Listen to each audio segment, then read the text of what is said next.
You want me to be your little wifey?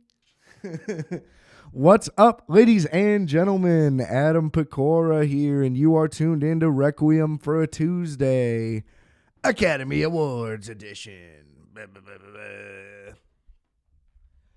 You may notice my voice is shot. It happens. What can you do? I'm powering through. This is, playing hurt. Classic. I'm here for the people. It's unfortunate, but we'll recover. We'll move on. And I'll be back and better than ever. But in the meantime, rate, review, and subscribe to Requiem for a Tuesday. We're on Apple, we're on Spotify, we're on YouTube, we're on all the other things. Any weird, obscure thing, probably there too. I just checked all the boxes. So it should be everywhere.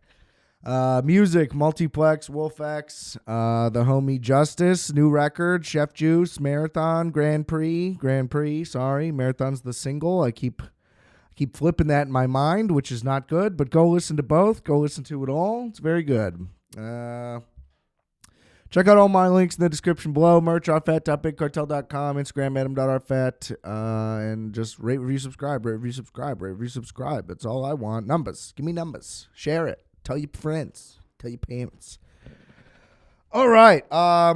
So I'm off a Gatorade fast twitch and a Zin right now. Zooming. I'm on the fucking moon. It's so weird how it's just like, oh yeah, but if I say that this is for the gym, then you can just take whatever crazy ass fucking thing you want. I read the ingredients. I mean, some of them you at least recognize the words, but I don't know what the fuck is in this, and people are just like, yeah, that's chill. It's such a weird mentality, Like, gym heads are just drug addicts they've circumvented the process of like doing cocaine and it ruining their life, and then finding discipline through exercise to channel their you just did that first. But it's the same thing. Everybody's just chasing a buzz, man. That's all anyone is doing every day of the week forever. And every inconvenience of life is just getting in the way of that perfect buzz. Everybody's just chasing that nice little buzz. The finance bros realize that Zins are nice. It's like, yeah, cigarettes were cool the whole time. You know what I mean? Like, not actually, but you know what I'm saying? Like, everybody's known that. The difference is just like, you can just tell who feels that they're not crossing a certain personal line. Listen, man, you just like a buzz. There's nothing wrong with it. That's why you like a beer with dinner. It's all right. Buzzes are fun. It's all good. Don't be so uptight. But also don't get addicted to drugs. So I get it. I get it. You're scared. But you'll be fine. But you don't need a Gatorade fast twitch, man. Have a cup of coffee. It's natural. What's in these powders? You guys don't need this stuff, man. You can get energy from regular stuff. Oh, I won't touch a Monster Energy. But pass me a Bang. Like, it doesn't make any sense. It doesn't make any sense. Yeah, sugar's bad for you, but so is gasoline or whatever the fuck else you're putting. Like, it's all bad and it's all good at the same time. It's just like you always hear when you're a kid, people are like, oh, somebody's talking about like Nashville or Las Vegas. It's like, oh, you can drink on the street. It's great. And then they go, really? That does sound great. Oh, it's great. And it's like, I guess the thing for that I always heard that as a kid from like guys who grew up in Chicago. And it's like, yeah, is it technically illegal? But yeah, but like in what world would anybody ever give a shit if you had a beer in your hand walking around outside? I mean, also, like, especially current, like, there literally are not cops on the street. You literally can't encounter, like, what, a cop's gonna pull over because you're holding a Miller Lite? Anyway, I get the point. The point is, like, the true freedom of it. But it's also the kind of thing of what I'm just saying. It's like, oh, well, that's technically a line that I cannot cross. Like, you know. But it's like you can drink anywhere you want. It doesn't matter. You just don't be an idiot. You know, this is like a thing that like Kentucky, for example, because of their rural simplicity, no offense. And maybe this law wasn't even correct. You just read it on Google and you go, well, that's the law, which isn't correct. Not how that should work. But it's like, oh, you can have an open container of alcohol as a driver. Just don't be drunk. And it's like, technically that's true, right? What is the law? You shouldn't be drunk in a car. I guess don't drink and drive, like literally, you know what I mean? But like in that case, it's like, well, if I'm below the limit, like I'm within the law, what is the difference? That technically should be true in public, right? Public intoxication should be illegal. Thing is, it's a selfish place here. Nobody can just operate in good faith. You got to milk everything for what it's worth all the time. And to a degree, I'm the same, unless it, you don't want to ruin other people's fun. What am I talking about? Gatorade Fast Twitch. This episode is presented by Gatorade Fast Twitch. We're here to talk about the 97th Academy Awards. I guess I'll start by talking about the show itself. It opens with 2 songs from Wicked, or that was one song. I don't know. It felt very long if it was one song. I mean, I guess I get that it's like the box office sensation or whatever.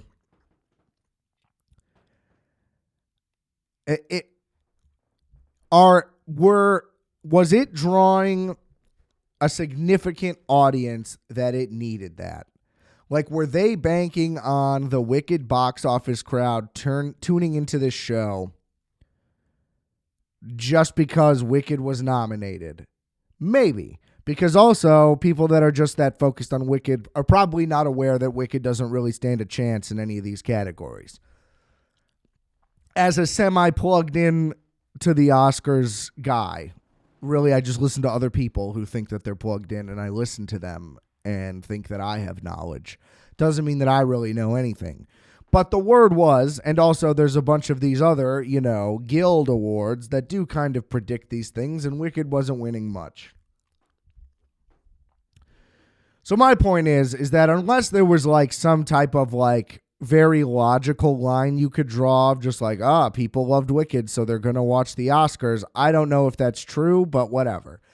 It didn't need to open with the songs. I feel like the host of a show should still open a show. It felt very disjointed and just like a little bit clunky. I don't know. It was just like the show started, but it's just people singing. We didn't say welcome to the yacht. We didn't do any of that. I don't know. Wasn't that effective for me. I don't care about Wicked. I don't really like The Wizard of Oz even that much, which I know, whatever. I'm the movie guy. Yeah. I'm allowed to have thoughts. Anyway. Then Conan opens. That was solid, but, a little quick. My biggest gripe with the show overall is that this happens every single year, but they're willy-nilly with the time throughout the whole thing. They let the quote-unquote minor awards that they put up front, they give them 2 minutes to speak. They don't police the time, and then all of a sudden they think they're pressed for time, and they cut off the important people at the end. Meanwhile, they're taking 10, 15 minutes for these elaborate, long, boring segments that they don't need to do at all. I mean, honor Quincy Jones. That's cool. We need to do 15 minutes of songs. This whole thing had way too much songs. Cut all the songs, and there's all the time for everybody to have all the speeches they want. If the whole thing is awarding people for their work, it doesn't really make sense to then shoo them off stage for taking too long. The whole thing is that this is their moment, and this show is for them.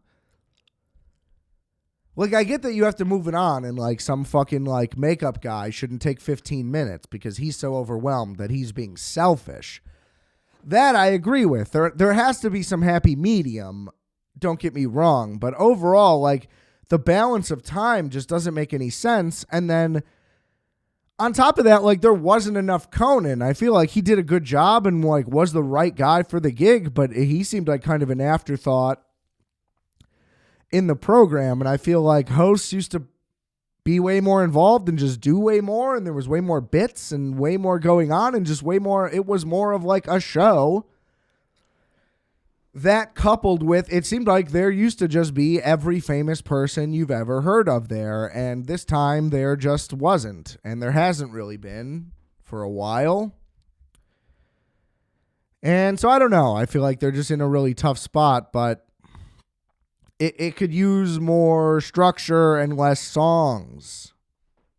It's a fucking movie show, and like then they're doing a Bond tribute, and it's like we're doing music from Bond, and I get that that's correlated, like Quincy Jones thing, but what are we doing? It just didn't make sense to me.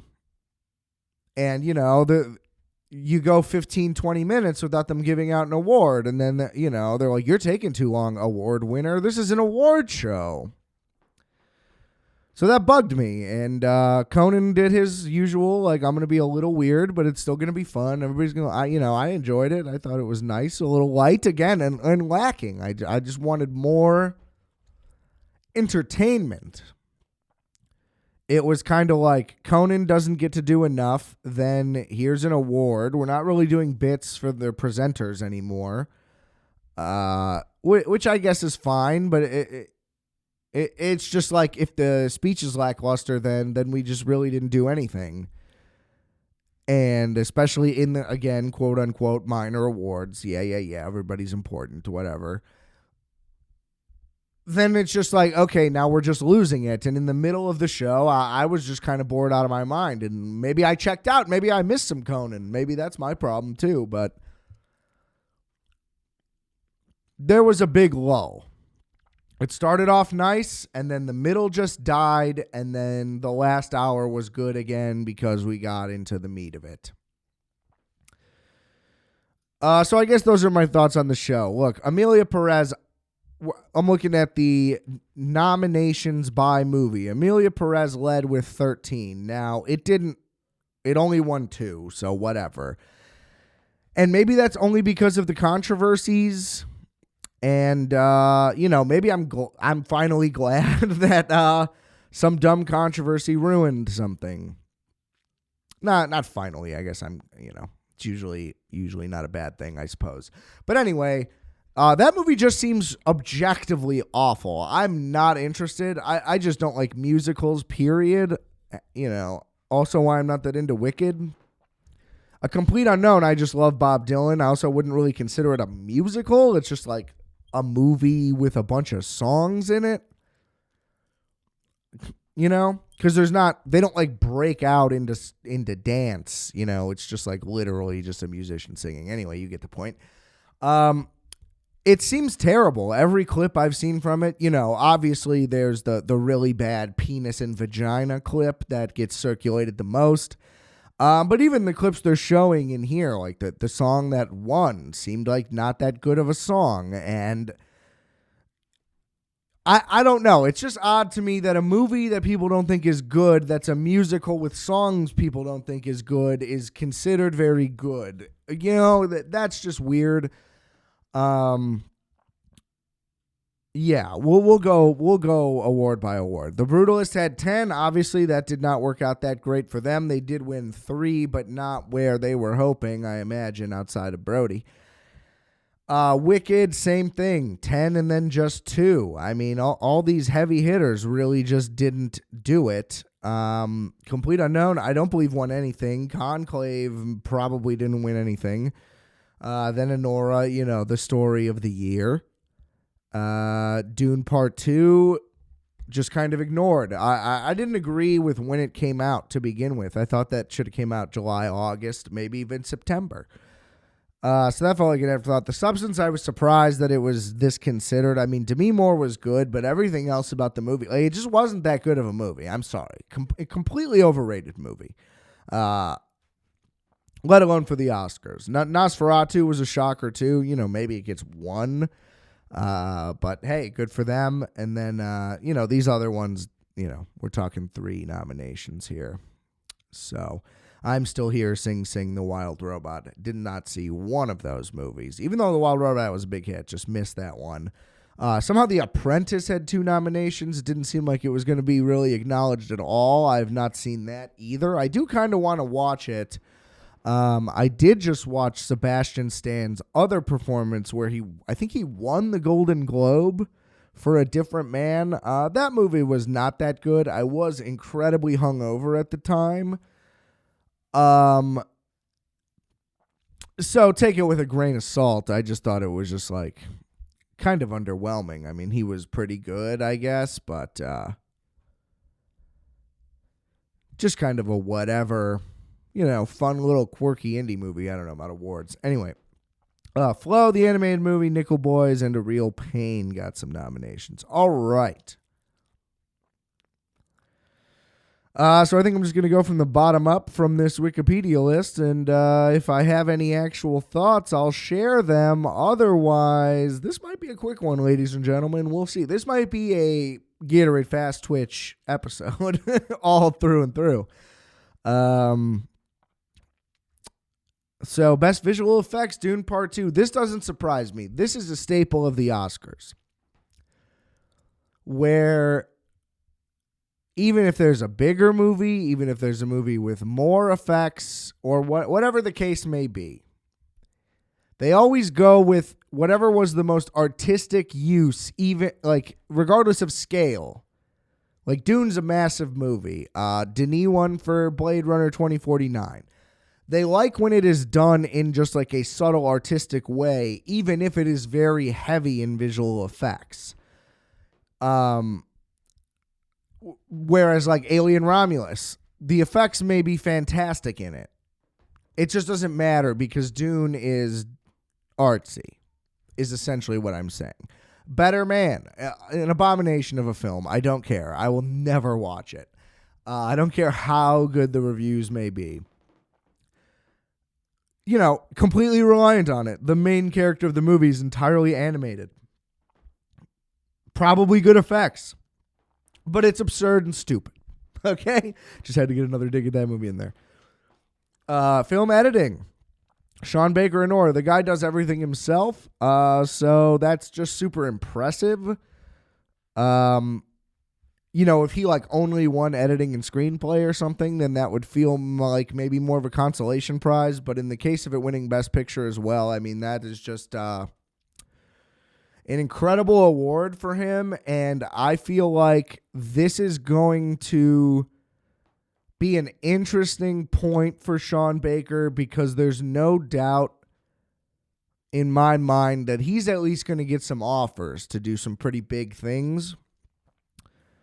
And I don't think it would be selling out for him to do that because he'll be able to make an independent movie also whenever he wants because he will get very easily funded. So I would, if I was Sean Baker, I would sign on to 2 movies right now. I would get whatever my next indie thing I'm looking to cook up is locked in because the funding will be there. And get that whole thing going and set up and fuck it, film the whole thing. You'll probably finish it before the other big ticket movie is even ready to start because it's going to be a big setup. But just take the shot while you got it, man. That's what I would say. And if that fails, guess what? Those indies will not go away for you, as I just said, because the one you make will be good. So that's my thought on that. The Brutalist, I understand that editing is... it's organizing the film into a coherent, cohesive film. It is not just like literally editing it down and cutting things, although that is part of it. But hard for a 3.5-hour movie to win for best editing, although it was well edited to a degree. There are stretches that are unnecessary, though. Have not seen Conclave, so I just can't comment on it throughout the episode. That's all I'm going to say about that. And Wicked is, yet again, it's a 2.5-hour part 1 of a play that isn't even 2.5 hours. So that's where I'll say you didn't edit it enough. That's the opposite of the Brutalist situation, what I just said there. Costume design, I thought Nosferatu was going to get this one. Wicked wins. I think that's kind of bullshit. It's just based on Wizard of Oz costumes. Again, haven't seen it, so there's more than that, of course. But that just seems lazy. And the other ones, A Complete Unknown, Conclave, Gladiator, they're all I feel like more deserving than Wicked, but whatever. I'm not too passionate about that. Makeup and hairstyling, The Substance. The Substance was done in all practically, I believe. So seems incredibly deserving in that regard. Nosferatu, same reasoning, and A Different Man, same reasoning. Although it's really just for Sebastian Stan, so like it's not enough. In that movie, he plays a man with, this isn't the right term, but he has elephantitis in his face, and then he takes a pill and it gets better, and then he chooses to like fake his own death and, become a new man, whatever. And then a guy with the same condition ends up succeeding in all the ways that he wish he did anyway. And, the change in his face did not actually change who he was, whatever. That's the whole thing. But anyway, so he doesn't even like rock it the whole time. So The Substance just makes the most sense here. Cinematography for The Brutalist, easy. Nosferatu would have made sense. Dune would have made sense. What is Maria? I don't even know what that is. Okay. When did this even come out? Angelina Jolie as opera singer. Oh, a Netflix movie. Okay. Well, they buried that. Amelia Perez, again, how could it have best cinematography? I don't imagine that's the case. Production design, Wicked. I don't like that. Again, why? Because they made it look like The Wizard of Oz, which is the point. Brutalist, don't agree with that either. It makes sense for cinematography. It does not make sense for production design to me. It's not that elaborate. I mean, outside of them building that library, which is incredible, which they harp on for a very long time. Also, I found out that Brady Corbet's previous film has the same structure and features the same girl who plays a dual role in that movie as well. So it's that one was a musical though, but it's like, does seem like he just kind of lifted a lot of elements from his previous movie. And listen, you're going to tinker and perfect what your idea is. That's fine. But my point is, I guess, did that hurt him in winning any of these bigger categories? I don't have a problem with it. I also haven't seen that movie. Again, don't like musicals. Seems like an interesting film. Just a theory that I'm working on, that maybe him reusing his own structure and things like that maybe were a factor. Now, I don't know. Best Sound, Dune Part 2 makes a lot of sense. A lot of duns, a lot of uns, a lot of big noise in there. That's all I got. A Complete Unknown I could see winning, though, too, because they do a great job of distinguishing all of the various performances from each other. The ones in the clubs, the ones that are intimate in an apartment, the ones that are big at festival, the ones that are in the recording studio. They all do sound distinctly different, and I do think that is probably not that easy. Probably. Anyway. Let's see. Best music, original song, a song from Amelia Perez. Nobody likes the songs in that movie, so this is probably a bad choice. I don't know what any of these other ones even are, so whatever. Can't comment on it. Original score, The Brutalist, makes sense. The score was incredible for this movie. I thought that this was as much of a lock as any category in the entire thing. Shout out to Yuck. I saw them at Pitchfork in like 2011, 2010, something like that. Right before Odd Future. And that was great. They were very good. I didn't know who they were, and they were good. And I didn't know that this guy was in that band until I looked him up when I saw The Brutalist. So that's very cool. And he is very good at scoring films, and he was very timid on stage for a man who used to be the lead singer of a band. But that is a big moment. But good for him, and I hope he has a lot more great scores to come.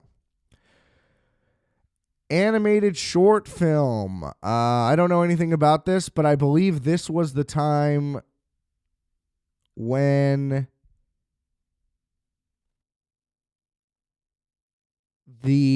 it was like a husband and wife, and they're like, we're going to use our phone. And then the wife read the phone, and then the husband was like, no, you're doing it wrong. And then proceeded to reread everything she read, and she didn't do any of it wrong. And it was just really awkward and clunky and embarrassing and kind of mean. And that wasn't great. Live action short film, I don't know anything about any of these. Documentary short film, same thing. Documentary feature film, even, same thing. I'm sure they were all deserving. Good for them. International feature went to I'm Still Here. Now, this was an interesting situation. I am usually a proponent of being upset at the international feature film category because typically the international feature film category has 4 movies from another country that are not nominated for really anything else. Maybe some acting, supporting, maybe some below the line, production design, costume, whatever. But then there's usually one that is also nominated for Best Picture. In which case, there is no way anything other than the movie that's also nominated for Best Picture wins because it's good enough to be nominated for Best Picture and the other ones aren't. This year, 2 of the movies, I'm Still Here and Amelia Perez, are up for Best Picture, and Flow was at least up for animated. Now, you kind of figured if Flow isn't in Best Picture, that still applies here, but it's between the other 2, and I'm Still Here wins out, so that's fantastic. Rant over. I'm going to say that every year. I say it every year. And then Flow won animated. I obviously did not see this. I actually only saw of these Inside Out 2, and it was pretty good, but, whatever. Not a super strong animation year one way or the other for me. Then we're on to adapted screenplay, Conclave 1, based on a novel. Again, don't know. Amelia Perez was based on an opera, I guess. So that's cool. Complete Unknown was based on a book. Nickel Boys was based on a book. Sing Sing was based on a book. Great. I'm sure Conclave was very deserving. I'm sure it's a fine, okay movie. Writing original screenplay goes to Anora. Now, I loved Anora. It was being touted as the movie of the year before anything happened. It won the Palme d'Or. And it has been winning pretty much everything except Golden Globes, which have been irrelevant for a little bit. I would have been fine with The Brutalist winning. I thought The Brutalist was genuinely based on a real guy the whole time. So, that's good. A Real Pain was also very good, and it would be cool if Jesse Eisenberg won an Oscar for something. So, I would have liked that. And that is like a rare movie nowadays. You hear stuff like that a lot, which I am starting to get a little annoyed with. But it is true. Just like a straight-up original movie with something to say. And that's cool. But good for him for the nomination. That is awesome. That'll probably get more of his screenplays made. September 5, I saw a bunch of trailers for this, and then I didn't even realize that it came out. So, didn't see it. And then The Substance, again, overrated. Not a fan. But great for Sean Baker. I only really know about him from when The Florida Project was getting some Oscar hype. And I never saw it. And I started Red Rocket a couple of times and fell asleep both times. Not his fault.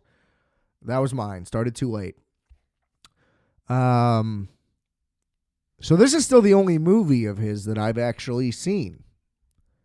But I'm a fan of the guy. Because this was a really good goddamn movie. A very unique movie. And I I'm going to have to watch more of them. What can I say? All right. Actress in the supporting role, Zoe Saldana, Amelia Perez. Again, the movie seems terrible, but she's great. And, has just... Is this a crazy hot take? Is Zoe Saldana the female Harrison Ford?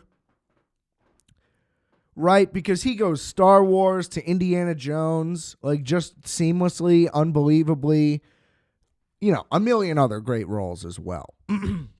She goes Star Trek, Avatar's first or Star Trek's first? Avatar, Star Trek, whatever.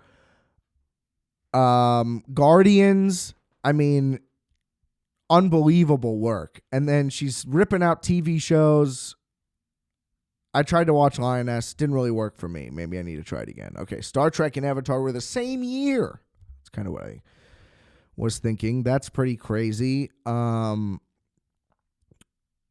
What else does she have? Something else crazy. Well, obviously ends up in Avengers too because of Guardians. There's no way you're going to get an Oscar for those roles, but you wouldn't even know it's her in any of those. Now that's because of makeup and stuff, I guess, but she is great. Big fan. Female Harrison Ford. Mark it down. I called it here first. Actor in a supporting, Kieran Culkin. This was pretty much a lock. It seemed like I was rooting for Guy Pearce. I feel like he did a better job transforming. I don't know. It's hard to say. See, Kieran Culkin did a phenomenal job. Yor Borisov also was great in Anora. He just wasn't in it enough. Now, it is supposed to be a supporting role, but a lot of his acting in that movie is just silent, and I feel like it's hard for him to win, at least amongst the people he's against in this case. Jeremy Strong, didn't see The Apprentice. Again, I do want to watch that soon. Maybe I'll do a little epi on it if I watch it this week. It doesn't have to be this week, I guess, if I watch it at any point. So I don't know, but Jeremy Strong is always great and everything. Again, Guy Pearce was phenomenal. Edward Norton, I didn't think he really had a shot. It's you played the banjo, and I'm sure you did it just like Pete Seeger did, and I'm sure you kind of sound like him, but, it was a little more of a caricature. Not that his performance was bad. I'm not saying that he stood out as a bad performance in this thing, but it was just less natural feeling, I guess, than Guy Pearce or Borisov or Kieran Culkin. I don't like the Kieran Culkin's just playing himself thing. The guy does crack witty jokes and stuff, but if you haven't seen this movie, he also has to break down into tears. He has to be up and down and all over the place and kind of unpredictable. And he's not really anything in any way like Roman Roy, for example, who also is just Kieran Culkin being himself. It's actually, maybe he's just injecting his own personality into these characters, but he's very much these unique characters. They're significantly different, and Jesse Eisenberg did not write this, or maybe he said he did write it with Kieran Culkin in mind. I don't remember, but either way, it's not like Kieran Culkin wrote the movie for himself to be himself. He was cast in this and tried to pull out of it, so very deserving either way, and a good speech. And Saldana's speech was also very good, very emotional, but arguably too much, but hey, she won an Oscar. Sometimes you got to be some perspective here. Actor in a leading role goes to Birdie and the Brutalist. I thought Chalamet had a chance. I didn't really think anyone else in this had a chance. Sebastian Stan in The Apprentice, again, I haven't seen it, but a lot of people really haven't, so I feel like that would be surprising. There's not really a precedent for him winning. Ray Fiennes in Conclave, people thought that this was just going to be the career award, we'll finally give you one. But I think that Brody and Chalamet were just too strong, that it's you can't really do that this year, with the Borisov one. Coleman, Domingo, and Sing Sing, again, just nobody saw it. It would be shocking. I'm sure he was great, but it's tough. Same thing against those other two. And Chalamet, I think it's just he's too young, we'll get him later type thing, even though Brody's already won, but he was excellent in the movie. I mean, excellent. And I've never seen The Pianist. I would like to see The Pianist just to compare it to The Brutalist, and I think that would be a fun little thing for the show as well. I got to make some notes. I'm doing this on the fly. Sponsored by Gatorade Fast Twitch. And he was great. He was great. There's no denying it. Totally deserving. Best Actress, Mikey Madison, Nora. Again, also completely deserving. I love Mikey Madison. Only have seen her in Scream and Once Upon a Time, but she's great in both. A little over the top in Scream, but it's Scream. That's the point. She's kind of like the Matthew Lillard of that movie.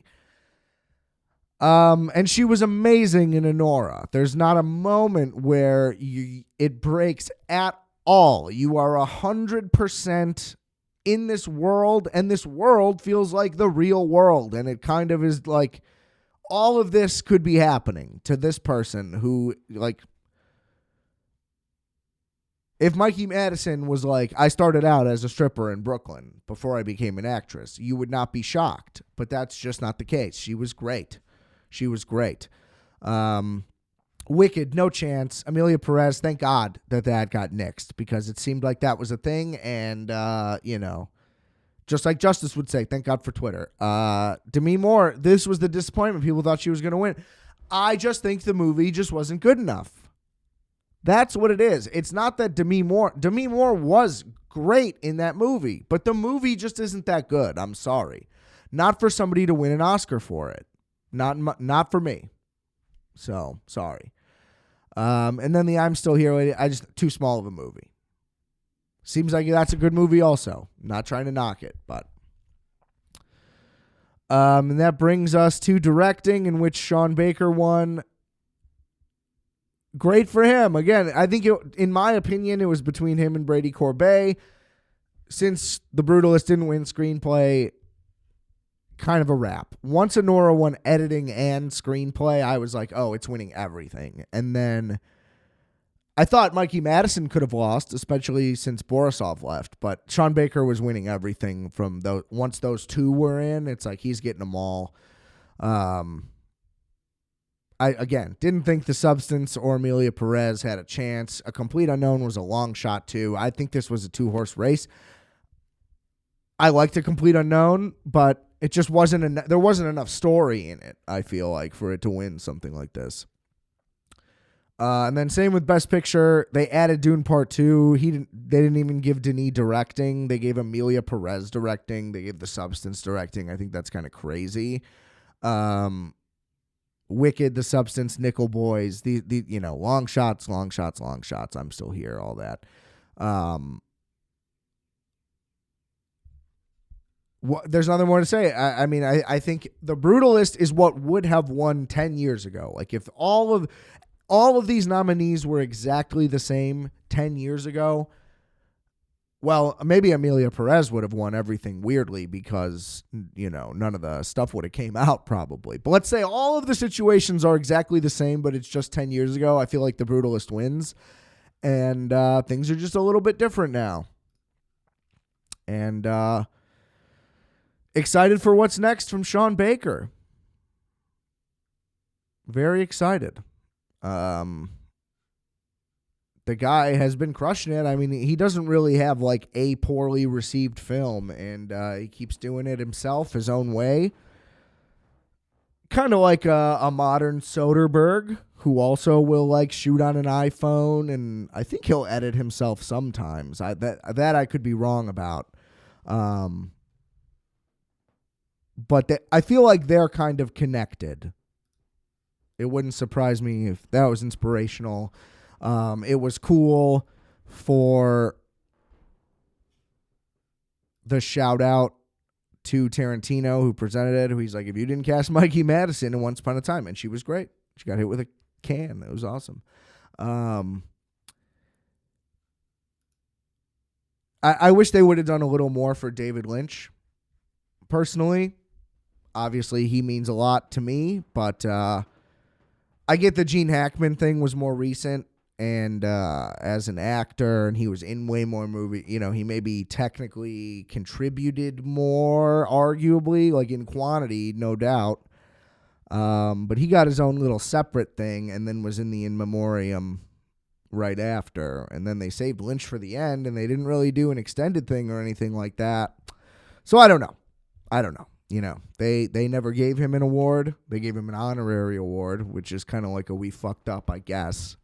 But that feels condescending almost to get. I thought it was nice when they showed Isabella Rossellini at some point, and she had some blue velvet on. That warmed my heart a little bit. I thought that was very nice to see. And look, next year, well, this year and next year movies are supposed to finally supposed to be out of the weeds, right? Because it went COVID into multiple strikes, and now we should finally all be out of that, and we should be on a non-staggered release schedule. More stuff should be coming out. As Sean Baker said, please go to your local cinema and watch a movie at the theater. It is better, ladies and gentlemen. And with a Regal Unlimited Pass, sponsored by Gatorade Fast Twitch, you can see as many movies as you want, and it only costs you one monthly rate.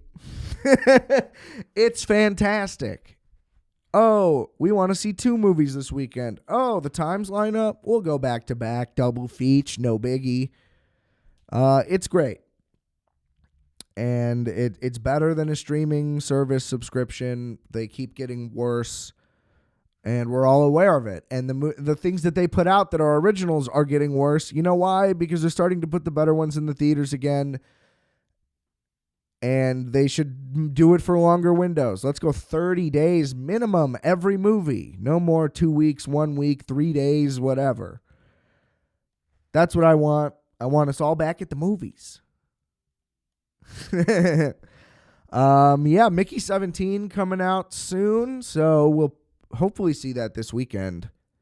I don't know what's next. Depends on what I'm seeing this week, but I might rent some stuff at home. You boys chilling.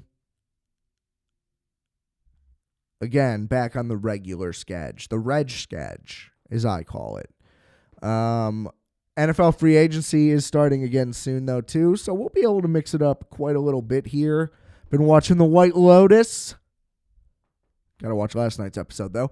And Severance. I got to get on the Severance train. I love that show, but we're kind of just waiting to binge it because I love Severance. And I don't want to pay for Apple TV for months on end. Okay? That's the real truth. All right. What can I say? But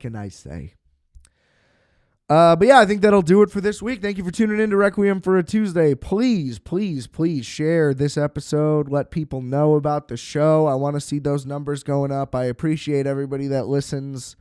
To all my subscribers, I hope you multiply, but thank you for subscribing. Leave a review, leave a comment, share it around. Listen to my shaky voice on Gatorade Fast Twitch. And, I think that's it. Check out all the links in the description below. Adam.rfat on Instagram.